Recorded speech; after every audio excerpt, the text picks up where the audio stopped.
All right, y'all, I've got to show you this thing because it is officially taken over my kitchen.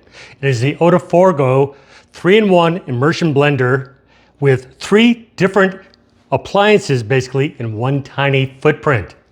Let me show you the different parts of this immersion blender right now. Here's your whisk attachment, the immersive blender attachment with a protective cover that protects surfaces of your cookware, along with a second protector, a plastic storage container with a lid, food chopper with a double set of blades,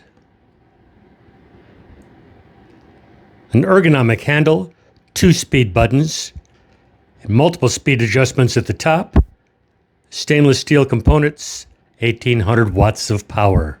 Okay, now here's the immersion blender itself.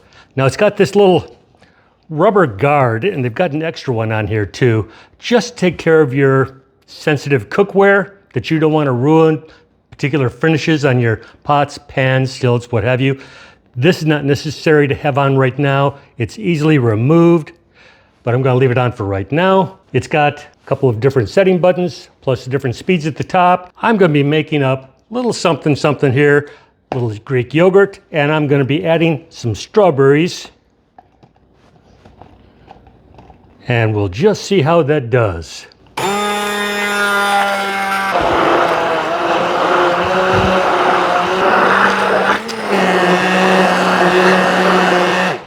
Makes pretty quick work of that.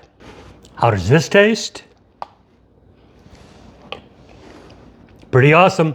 Think of all the things you can do with this thing. It makes soups. It can make purees. When we had our kids were small, we used to take regular vegetables and puree them up, put them into little ice cube bins, freeze them up, so we'd have portion controlled servings for baby food that we made at home. You know what's going into the baby food when you do it that way. It also works great for things like spaghetti sauce or pizza sauce, where you've got those Italian style tomatoes.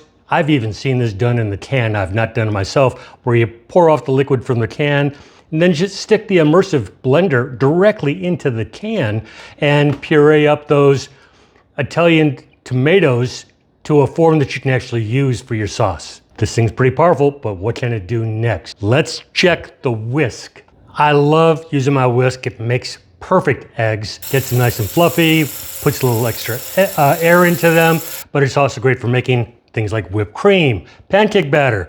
Today, I'm going to be using it to make whipped cream.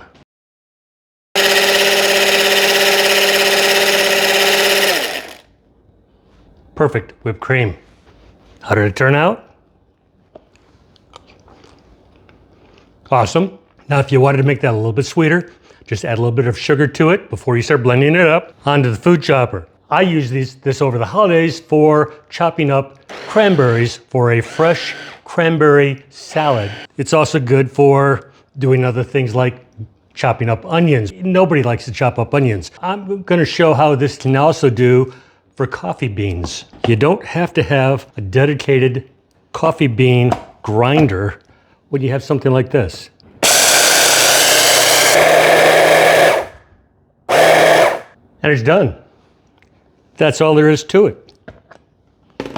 This also would work great for chopping up nuts, preparing salsa, all kinds of uses for this. This equipment all seems to be made out of high quality materials. They didn't skimp on anything. There's a lot of stainless steel. It fits together well. They give you an extra little rubber gasket to go over the bottom of that immersion blender. It's got the ergonomic handle. So obviously they did not cheap out on making this thing. So whether you're making a fresh pot of custom ground coffee, or you're making it bougie by adding whipped cream to that coffee, this is a quality blender that ought to be in anybody's household, and I'm going to have a link for it down below. Catch you the next time.